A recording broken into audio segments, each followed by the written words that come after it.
Well done. So Well you're not done. half asleep. You're not half asleep. Well done, Arthur. Well done. Arthur half asleep is like a crocodile. You think he's sleeping, but he can snatch up prey like that. I So- think he's better than half of us when he's half asleep. He's better than half of us when we're awake. Wake, exactly. Well done, mate. That's Okay. So start. basically, guys, we just did a summary that Rav Kahana said that if an animal slips on urine and falls down, what do you call it, the mountain pass and lands on private property, in that case it's unavoidable. And Rava said that obviously in the same case if it slipped on urine, but he also said that if another animal pushed it, the owner's off the hook. And so Rav Kahana doesn't agree with Rava because quite simply the owner of the property down below can turn around and say, well, why did you not lead your animals obviously one behind the others? The fact that they were both next to each other in parallel is deemed negligence. Okay, so obviously Rav Kahana in this case is a little bit stricter. Now, we were talking about the case with Rav Kahana, and he taught that the liability is limited to what it benefited only where it ate the produce in the very bed that it fell. But if it went from one bed to another and ate there, he pays for what it damaged. In other words, it's not their less amount. Remember, paying for what you benefit is just you paying the owner for what it saved you in the horse's next cheap food meal, but not for the actual damage that caused. So compared to paying for what it damaged, which means you actually pay the value of the produce that was damaged. Rav Yochanan is obviously less strict even than Rav Kahana, because Rav Yochanan said even if it went from bed to bed and did so all day long, he only pays for what it benefited, not for what it damaged. And that leniency continues until after it leaves the garden and then returns there with the owner's knowledge. The reason being is twofold, is that obviously it can take time. It can take like maybe an hour or so to try and trace where your animal fell. But more importantly, you can't just enter somebody's private field because you could end up being attacked by dogs or seen as trespassing. It wasn't so straightforward. So in that particular case, Rav Yochanan is more lenient than Rav Kahana. Rav Kahana said basically if you allow enough time for the animal to get up, eat the current bed of produce where it is and have time to go elsewhere, you're liable for damages, not just for what it benefited. Okay, now Rav Yochanan's statement was clarified by Rav Papa. They said, do not say that this leniency applies until after it leaves the garden with the owner's knowledge and returns with his knowledge. Rather, once it leaves the garden with his knowledge, then even if it returned without his knowledge, it returns to the garden. In other words, despite his attempts to prevent it from doing so, he's fully liable for consequent damage. Why? Because since he guarded it, he should be fully liable for the damage it caused. Because the owner can say to him, look, originally, I understand it was an accident. It fell onto my property. But the minute the animal realized there was good produce there, it's learned as its pattern that it can go and escape and run and have a great food source.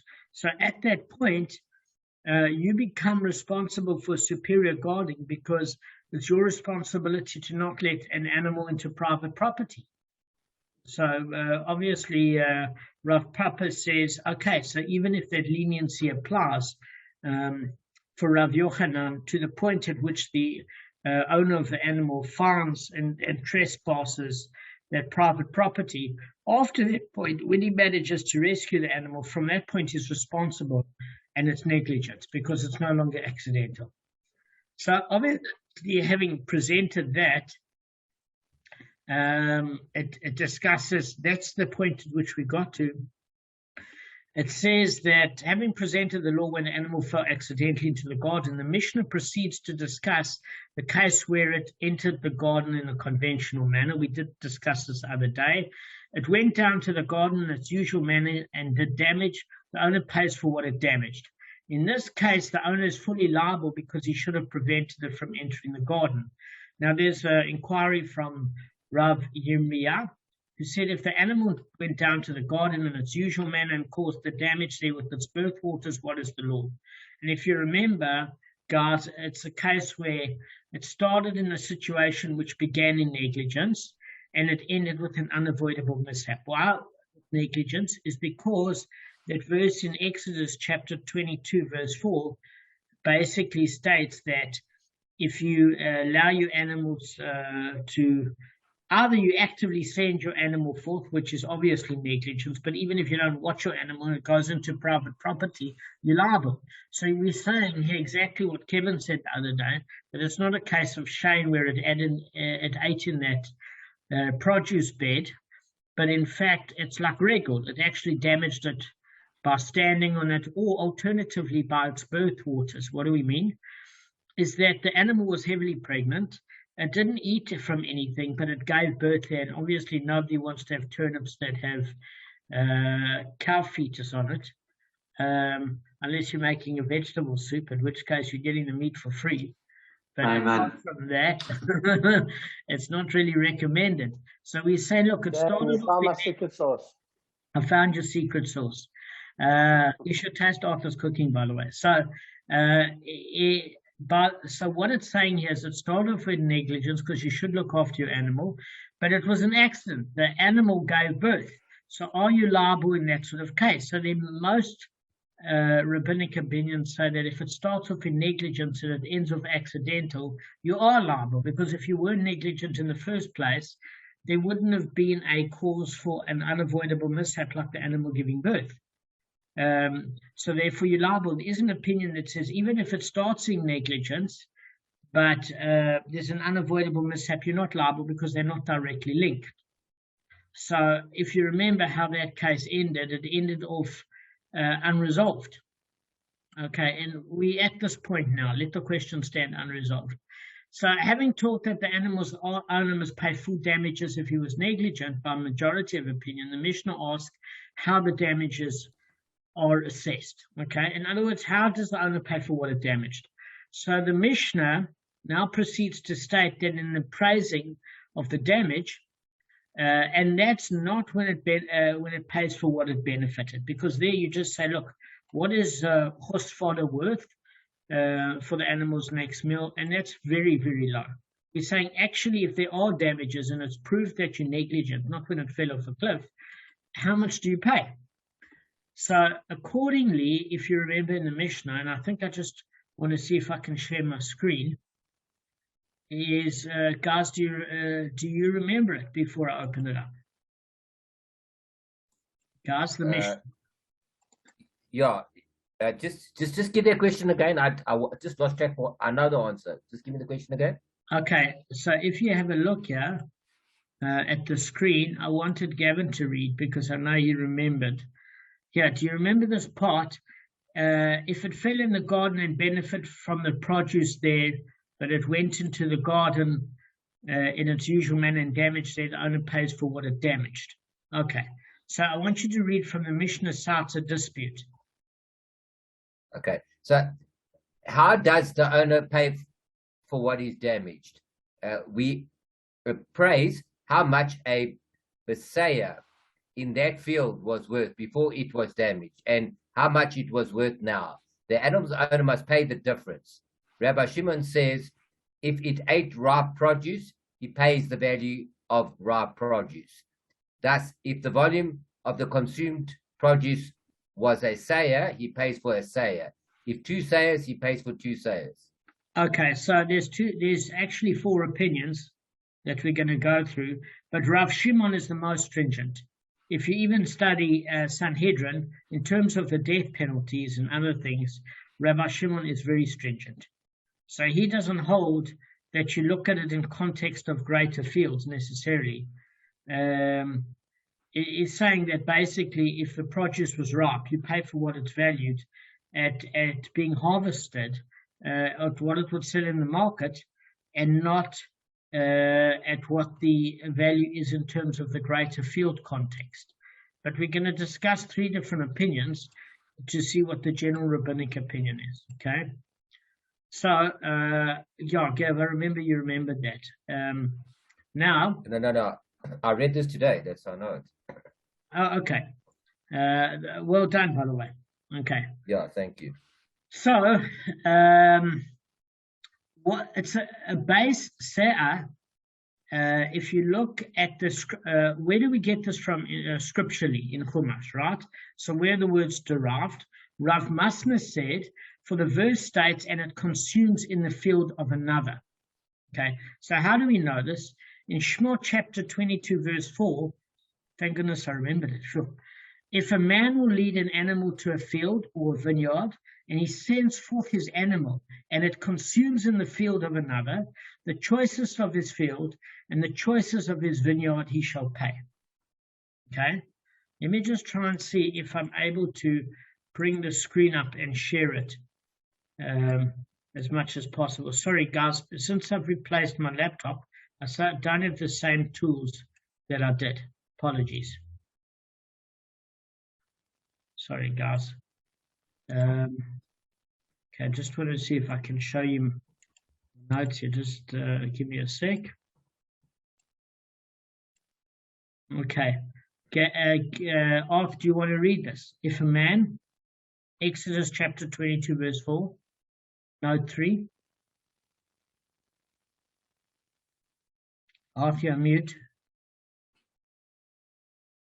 I'm reading from my phone. Okay. If a man will lead an animal to a field or a vineyard, okay, and he sends forth his animal, and it consumes in the field of another, the choicest of his field and the choicest of his vineyard he shall pay.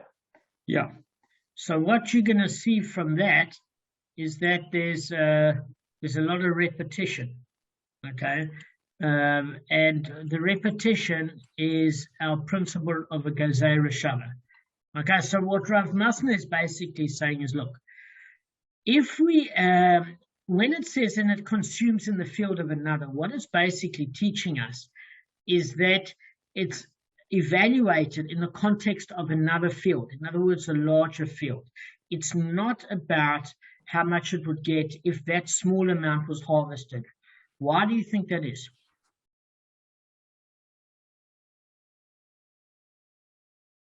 They're taking it based on, because it hasn't harvested. Because listen, I like the concept of taking it when it's harvested, because you've lost that money, and when it harvests, and that concept that if it doesn't harvest, then you don't pay anything. So I prefer that ruling. But I think, yeah, I just say I prefer that ruling. So you hold like Rabbi Shimon, that's more stringent, that said, look, yes, you're going to lose that amount in the marketplace. Why shouldn't you be paid that amount? Correct. So yeah, they want to take the value just of what the current, let's say it's just like a stem or something like that, that's grown out of the ground. Then they want to pay the current value, take the saya, whatever it's called, I can't pronounce it, that smaller field, that 1/60th, and do that whole calculation thing and work it back. And then if there's a profit after setting it, I don't even know if the 1/60th plays into account yet. I can't remember. But if you take the field before the damage and the field after the damage, and you value it at that point in time, which is now, whereby if you wait for the field to harvest, it's at a later point in time. So the rest of the other guys want to do it right there and then. Take the value of the field, what the value was before. I don't know how they calculate what the value was before the damage and what it was afterwards. It's quite tricky. Okay. So look, Gavin, you've got a point in that obviously if you're the one that's damaged, you want to get your highest price for the money you would have lost in the marketplace. But the one thing that you've got to bear in mind is it depends how close it was to harvesting time, because a lot can go wrong. So why should you get the retail market related price when in fact it might not, I'm using a pun here, which Kevin would like, come to fruition? Because there might be a hailstorm, there might be a myriad of factors, which means it never enters marketplace. It might be eaten by insects, weather conditions, etc. So there's that as a factor. And secondly, there's generally a compromise where it's not as heavy as it could be, but it deters you enough from doing the damage again. But there's not so much of a loss that the damaged party has to sustain either. So what we have to do is also look at the context, and also you can't ignore the Chumash. When there's additional wording, you have to learn the Gezerah Shabbat. So what Gezerah Shabbat did you learn from Rabbi Aran Cohen?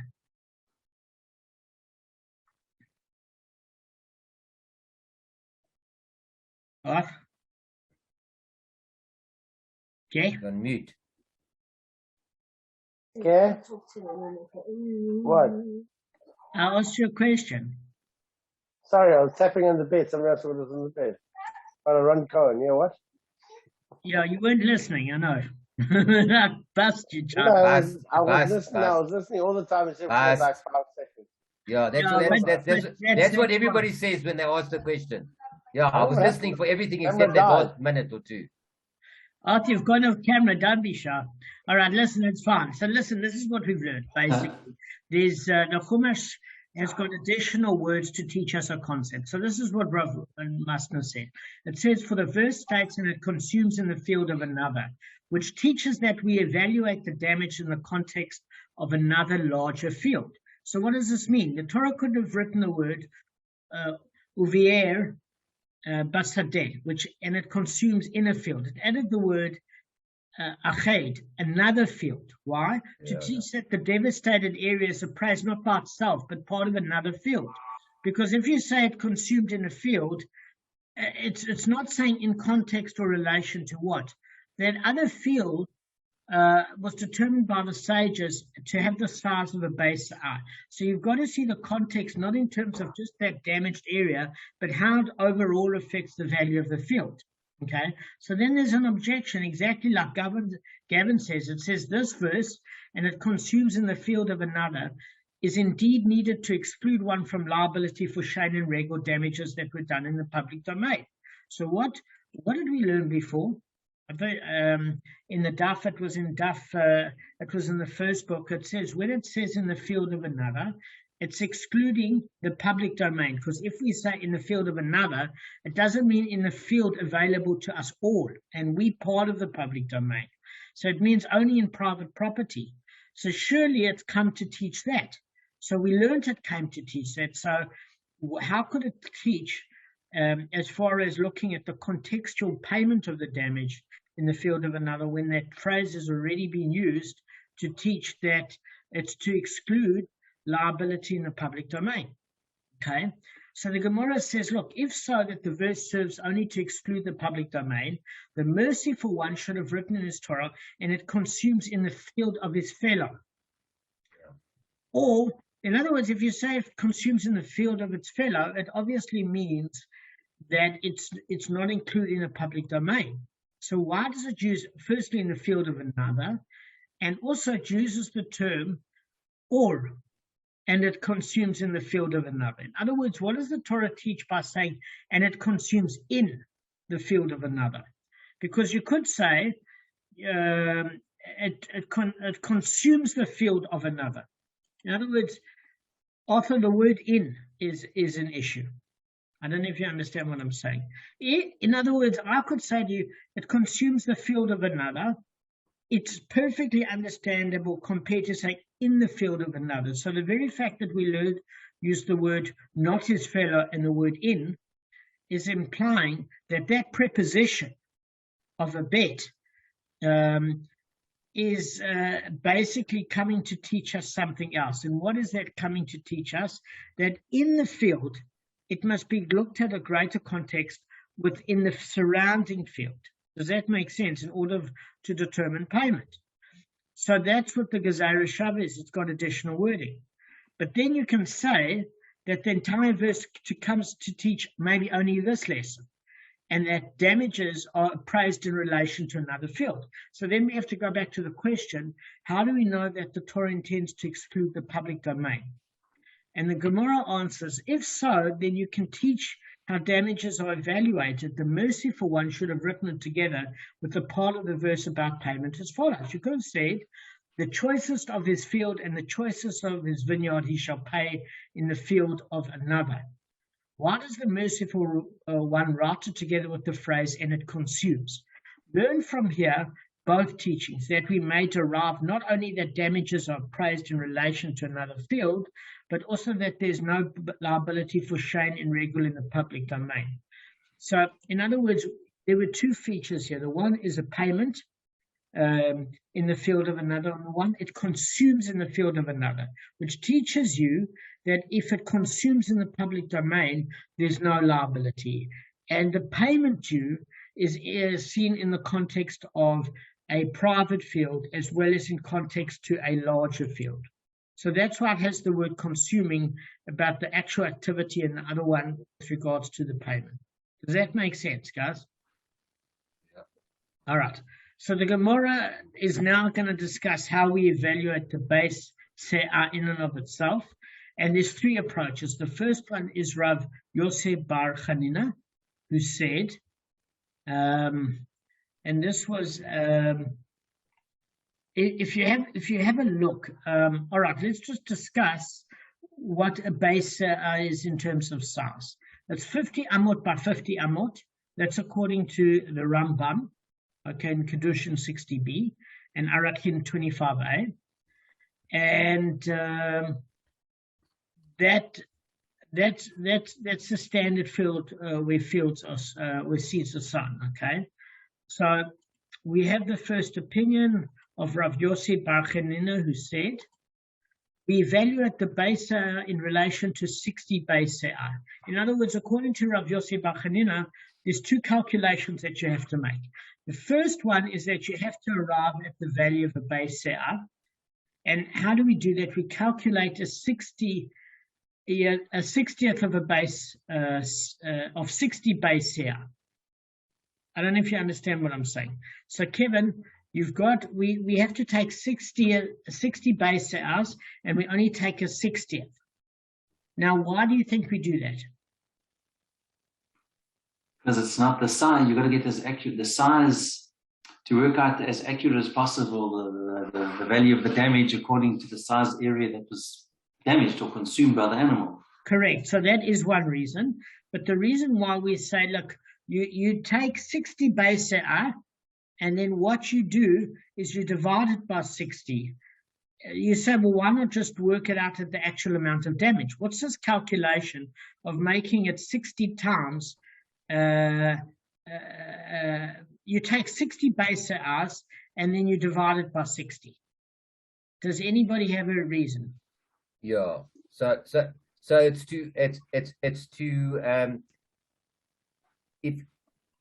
to reduce the amount basically of the damager.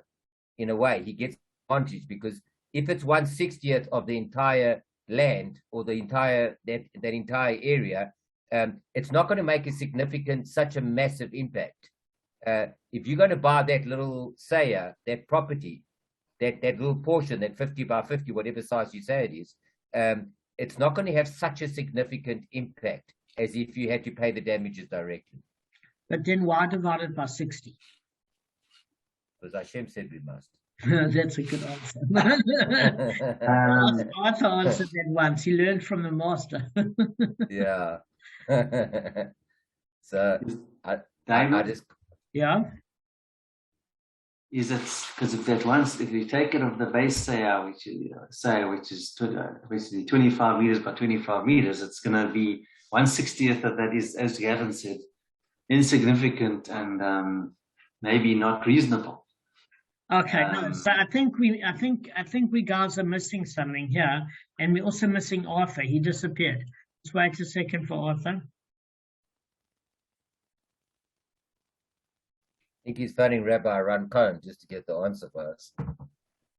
Sounds good. He's listening to the recording quickly. Just going to admit Arthur. Don't use the word admit, because it's not a good word. Okay, that's true. Doesn't sound too good.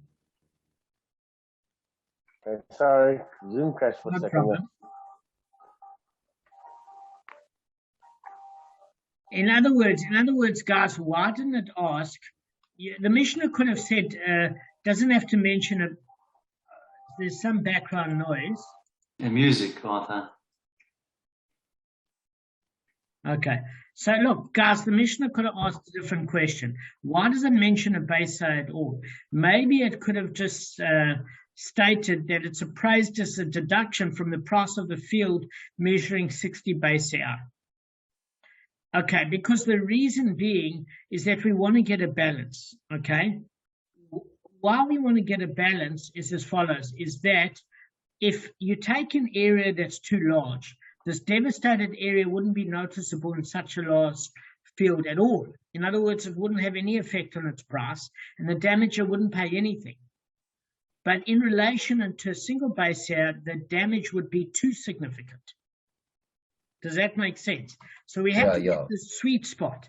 In other words, if we take an area too small, it's going to fetch market price. If it's too big, it's going to be insignificant. So we have to find out the balance. Also, there's a second factor that's taken into account, and that is, what is the value of a tract of land? So let me give you an example like this. If you have a look, what do you think the most popular cars are that are sold? Golfs and Hyundais. Yes, and the reason is because it's affordable for the majority of population. People. And why do people pay cars monthly, even though they're paying twice what the car's value? Maybe twice is a bit hectic. Maybe let's say at least 50% more than the car's worth. Why do they pay it off monthly?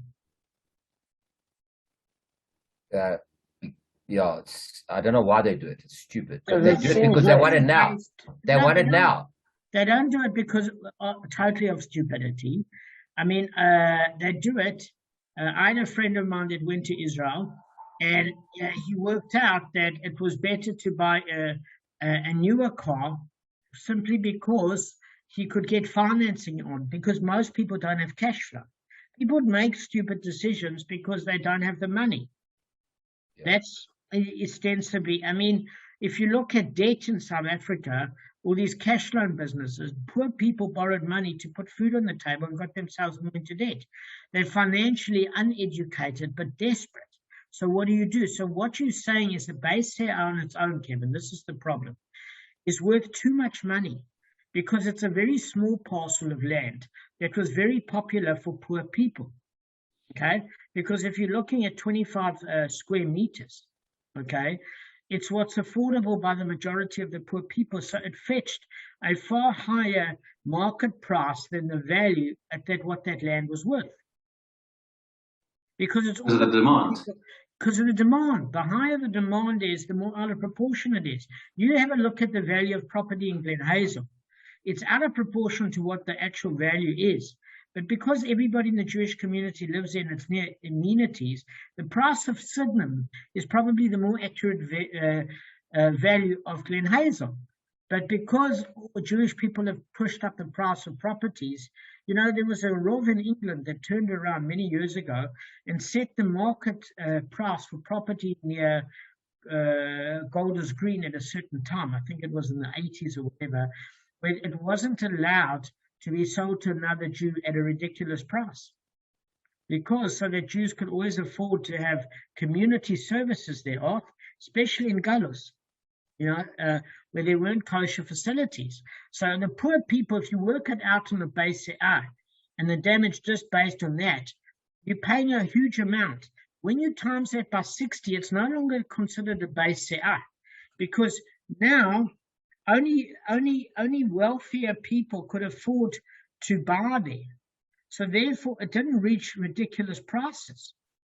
Does that make sense? Because, in other words, they always sold to the poor people out of proportion because it's all they could afford. Okay, let me just give you a financial example, Arthur, and then you understand what I'm saying. According to Rav Yossi Bar Chanina, right? What happens is you make two calculations. We arrive at the value of a base se'ah. We calculate a 60th of 60 base se'ah. So this yields a lower sum than if a base se'ah was sold by itself. Let me give you an example. A base se'ah sold on its own fetches 15 gold coins. Okay, guys? But a field measuring 60 base se'ah costs 600 gold coins. And if you divide that by 60, it means each base se'ah is only worth 10 coins. That's the right market value. But when they're selling it to the poor, they know what? They know that you're going to sell it for the highest possible price, because the poor is at the mercy of what they can afford. So it's not worth 15 gold coins, a base se'ah. It's actually only worth 10, because if you buy 60 times the base se'ah, you're only paying 10 gold coins. And therefore you take 60 times, Art. Are you asleep or awake? So basically it's like a wholesaler and a retailer. Exactly. That's exactly what we're saying. So in other words, once you adjusted the value of the base se'ah on 10 gold coins, you can make the second calculation, which is the one mentioned in the Mishnah. In other words, if the base se'ah was sold for the right price and not taking advantage of the poor, how much would be deducted to account for the damage? So in other words, you're not working it out on the premium price of Glen Hazel land. You're saying if it was out of the Jewish area, what would you pay for that land in Boxburg? And you divide that by the damage of the same parcel of land. That's all you're doing here. Okay? Nobody's plotting and scheming to live in Boxburg, I promise you. Okay. They're plotting is also a pun, Kevin. Yeah, it is a pun. Yeah. All right. I just thought I pointed out. Sorry. Before we go through Rav Yanni's opinion, I want you to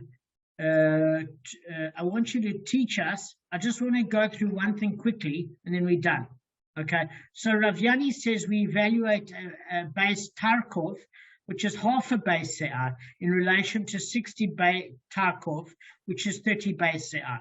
So the only difference between Rav Yanni and Rav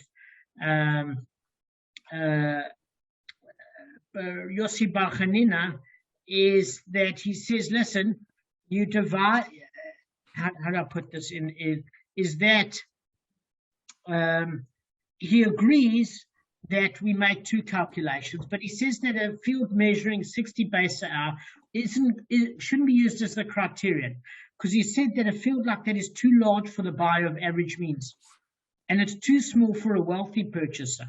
Okay, so since few customers are interested in a field of that size, its price is too low, and therefore the value of a base se'ah were to be calculated as a fraction of 60 base se'ah, the damager would pay too little. So Rav Yana rules that therefore that evaluation is based on half of that, 30 base se'ah or 60 base takav, because a base takav is half a base se'ah, which is not undervalued. So in other words, the price is divided by 60 and then times by 2.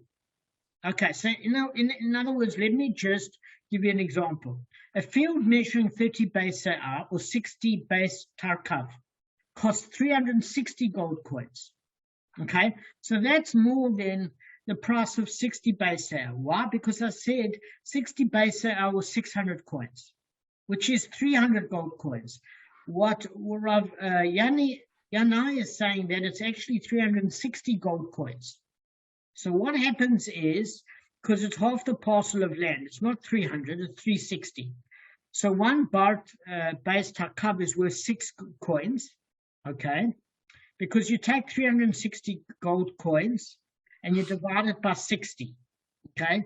So therefore, each base is worth 12 coins. Why? A base takav is worth 6 gold coins. You times it by 2 to get the base out from a base takav, and that's how you assess the damage. And then you assess it in terms of 1/60th.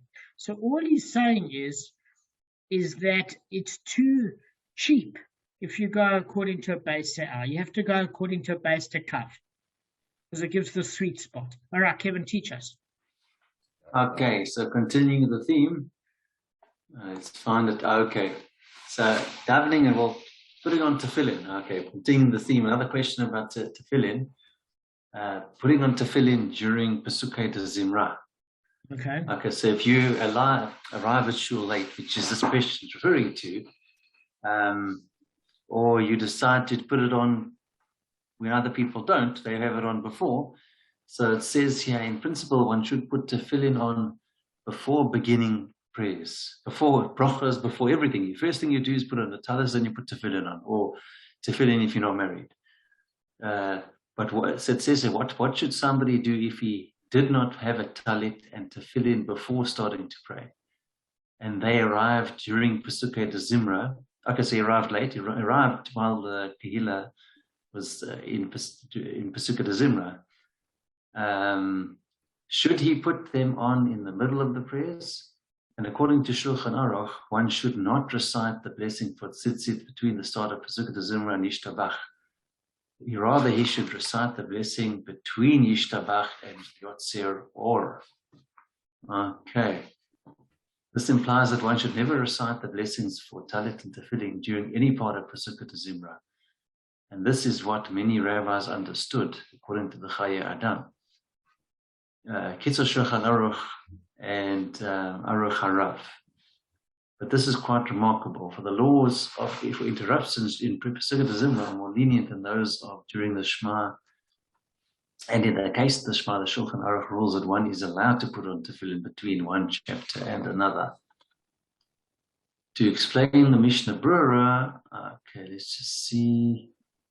Okay, Shulchan Aruch prohibits putting on tefillin between the end of Pesukei de Zimra and Yishtabach. Okay, let's. Okay, this is. It's getting a bit technical here. If I've been late for shul, I'll put it on. I'll say because I have to wait, and especially sometimes they're very quick. I'll put it on anyway when I get to shul. I'm not, you know what I mean, to go and say the other, to say go and say the stuff after. It almost makes, to me, it makes no sense in a way. Yeah, me too. I put it on immediately when I go there. As I get